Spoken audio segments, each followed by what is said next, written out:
सुप्रभात प्यारे बच्चों। कक्षा 9 से आज हम तुम कब जाओगे अतिथि पाठ पढ़ेंगे, जिसे शरद जोशी जी ने लिखा है। इस पाठ के माध्यम से लेखक बताना चाह रहे हैं कि कोई भी मेहमान अगर किसी के घर में आता है तो उसे नहीं रुकना चाहिए, क्योंकि मेज़बान की आर्थिक स्थिति खराब हो जाती है। अगर कोई धनवान है तो उसे कोई परेशानी नहीं होगी, अगर मध्यम वर्ग का है तो उसे काफ़ी परेशानियों का सामना करना पड़ता है अगर अतिथि ज़्यादा दिन रुकते हैं। इस पाठ में सीख दी गई है कि हम या आप चाहे कोई भी समाज के लोग हो, कभी भी ज़्यादा दिन किसी के घर में नहीं रुकना चाहिए। तो इस पाठ को शरद जोशी जी ने बहुत ही सुंदर ढंग से प्रस्तुत किया है। तो आइए पढ़ते हैं। तुम कब जाओगे अतिथि। आज तुम्हारे आगमन के चतुर्थ दिवस पर यह प्रश्न बार बार मन में घुमड़ रहा है, तुम कब जाओगे अतिथि। यहाँ पे लेखक अपने मन में सोचते हैं जो उनके घर में अतिथि आए हैं वे 4 दिन से रुके हुए हैं और मन में एक प्रश्न उठ रहा है कि तुम कब जाओगे अतिथि। आगे लेखक लिखते हैं, तुम जहाँ बैठे निसंकोच सिगरेट का धुआं फेंक रहे हो, उसके ठीक सामने एक कैलेंडर है। देख रहे हो ना, इसकी तारीखें अपनी सीमा में नम्रता से फड़फड़ाती रहती हैं। विगत 2 दिनों से मैं तुम्हें दिखाकर तारीखें बदल रहा हूँ। तुम जानते हो, अगर तुम्हें हिसाब लगाना आता है कि यह चौथा दिन है, तुम्हारे सतत आतिथ्यों का चौथा भारी दिन, पर तुम्हारे जाने की कोई संभावना प्रतीत नहीं होती। अब यहाँ पे लेखक कहते हैं कि जहाँ तुम बिना किसी संकोच के सिगरेट का धुआं फेंक रहे हो, उसके ठीक सामने एक कैलेंडर है। विगत यानी पिछले 2 दिन से मैं तारीखें बदल रहा हूँ ताकि तुम्हें यह मालूम हो कि तुम्हारा आज चौथा दिन है मेरे घर में रुकने का, और जहाँ तक मुझे लगता है तुम्हारे जाने की कोई भी संभावना मुझे प्रतीत नहीं हो रही है। अब लेखक व्यंग्य करते हुए लिखते हैं, लाखों मील लंबी यात्रा करने के बाद वे दोनों एस्ट्रोनॉट्स भी इतने समय चांद पर नहीं रुके थे जितने समय तुम एक छोटी सी यात्रा कर मेरे घर में आए हो। तुम अपने भारी चरण कमलों की छाप मेरी जमीन पर अंकित कर चुके। तुमने एक अंतरंग निजी संबंध मुझसे स्थापित कर लिया। तुमने मेरी आर्थिक सीमाओं की बैंजनी चट्टान देख ली। तुम मेरी काफ़ी मिट्टी खोद चुके। अब तुम लौट जाओ अतिथि। तुम्हारे जाने के लिए यह उचित समय अर्थात हाई टाइम है। क्या तुम्हें तुम्हारी पृथ्वी नहीं पुकारती। अब यहाँ पे लेखक व्यंग्य करते हुए मन में सोचते हैं कि इतनी लंबी यात्रा पर तो अंतरिक्ष यात्री भी चांद पे नहीं रुकते हैं जितने तुम एक छोटी सी यात्रा पर मेरे घर में रुक गए हो।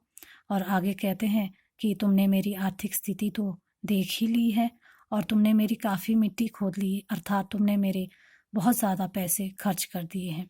अतिथि अब तुम लौट जाओ, यही तुम्हारे लौटने का उचित समय है। फिर आगे लिखते हैं, क्या तुम्हें तुम्हारी पृथ्वी नहीं पुकारती, अर्थात क्या तुम्हें अपने घर की याद नहीं आती है। अब आगे लेखक लिखते हैं, उस दिन जब तुम आए थे मेरा हृदय किसी अज्ञात आशंका से धड़क उठा था। अंदर ही अंदर कहीं मेरा बटुआ कांप गया। उसके बावजूद एक स्नेह भीगी मुस्कुराहट के साथ मैं तुमसे गले मिला था और मेरी पत्नी ने तुम्हें सादर नमस्ते की थी। तुम्हारे सम्मान में ओ अतिथि, हमने रात के भोजन को एकाएक उच्च मध्यम वर्ग के डिनर में बदल दिया था। तुम्हें स्मरण होगा कि 2 सब्जियों और रायते के अलावा हमने मीठा भी बनाया था। इस सारे उत्साह और लगन के मूल में एक आशा थी। अब यहाँ पे लेखक लिखते हैं कि जब तुम पहली बार मेरे घर में आए थे तभी मुझे एक आशंका उत्पन्न हो गई थी और मेरा बटुआ कांप गया था, अर्थात अंदर ही अंदर मैं यह समझ गया था कि तुम्हारे आने से मेरा काफ़ी ज़्यादा खर्च हो जाएगा। फिर भी मैं मुस्कुराहट के साथ मुझसे गले मिला और मेरी पत्नी ने तुम्हें सादर नमस्ते की। फिर लेखक कहते हैं कि अतिथि, तुम्हारे आदर सत्कार के लिए हमने रात के भोजन को एकदम से उच्च मध्यम वर्ग के डिनर के रूप में बदल गया। अगर तुम्हें याद होगा तो हमने 2 सब्जियों और रायते के अलावा तुम्हें मीठा भी बनाया था। इस सब के पीछे एक ही आशा थी कि तुम एक अच्छी छाप लेके मेरे घर से चले जाओगे। अब लेखक आगे लिखते हैं, दूसरे दिन किसी रेल से एक शानदार मेहमानवाजी की छाप अपने हृदय में ले तुम चले जाओगे। हम तुमसे रुकने के लिए आग्रह करेंगे, मगर तुम नहीं मानोगे और एक अच्छे अतिथि की तरह चले जाओगे। पर ऐसा नहीं हुआ। दूसरे दिन भी तुम अपने अतिथि सुलभ मुस्कान के लिए घर में ही बने रहे। हमने अपनी पीड़ा पी ली और प्रसन्न बने रहे। स्वागत सत्कार के जिस उच्च बिंदु पर हम तुम्हें ले जा चुके थे, वहां से नीचे उतर हमने फिर दोपहर के भोजन को लंच की गरिमा प्रदान की और रात्रि को तुम्हें सिनेमा दिखाया। हमारे सत्कार का यह आखिरी छोर है, जिससे आगे हम किसी के लिए नहीं बढ़े। अब यहाँ पे लेखक लिखते हैं कि हमारी इतनी आदर सत्कार करने के पश्चात आप चले जाओगे और हम तुमसे रुकने का आग्रह करेंगे, पर तुम नहीं मानोगे और एक अच्छे अतिथि की तरह हमारे घर से चले जाओगे। परंतु दूसरे दिन सुलभ मुस्कान लिए तुम हमारे घर में बैठे। फिर लेखक कहते हैं कि ये दुख भी हमने सहन कर लिया। ये हमारे स्वागत का अंतिम बिंदु है, इससे आगे हम कुछ नहीं कर सकते। फिर लेखक कहते हैं कि दिन में हमने भोजन को एकाएक लंच की गरिमा प्रदान कर दी और रात्रि को आपको सिनेमा भी दिखाया। हम इतना ही कर सकते थे, अब इससे ज़्यादा हमसे आदर सत्कार नहीं होता है। लेखक आगे लिखते हैं, इसके तुरंत बाद भावभीनी विदाई का वह भीगा हुआ क्षण आ जाना चाहिए था, जब तुम विदा होते और हम तुम्हें स्टेशन तक छोड़ने जाते, पर तुमने ऐसा नहीं किया। लेखक लिखते हैं कि वह अंतिम क्षण आ जाना चाहिए था जब हम तुम्हें विदाई देते और हम तुम्हें स्टेशन तक छोड़ने आते, पर ऐसा भी नहीं हुआ। आगे अब लेखक लिखते हैं, तीसरे दिन की सुबह तुमने मुझसे कहा, मैं धोबी को कपड़े देना चाहता हूँ। यह आघात अप्रत्याशित था और इसकी चोट मार्मिक थी। तुम्हारे सामीप्य की वेला एकाएक यूं रबर की तरह खींच जाएगी, इसका मुझे अनुमान ना था। पहली बार मुझे लगा कि अतिथि सदैव देवता नहीं होता, वह मानव और थोड़े अंशों में राक्षस भी हो सकता है। लेखक कहते हैं कि तीसरे दिन तुमने मुझसे कहा कि मुझे अपने कपड़े धोबी को धोने के लिए देने हैं। यह आघात यानी यह चोट अप्रत्याशित, जो कभी सोचा ना, यानी यह चोट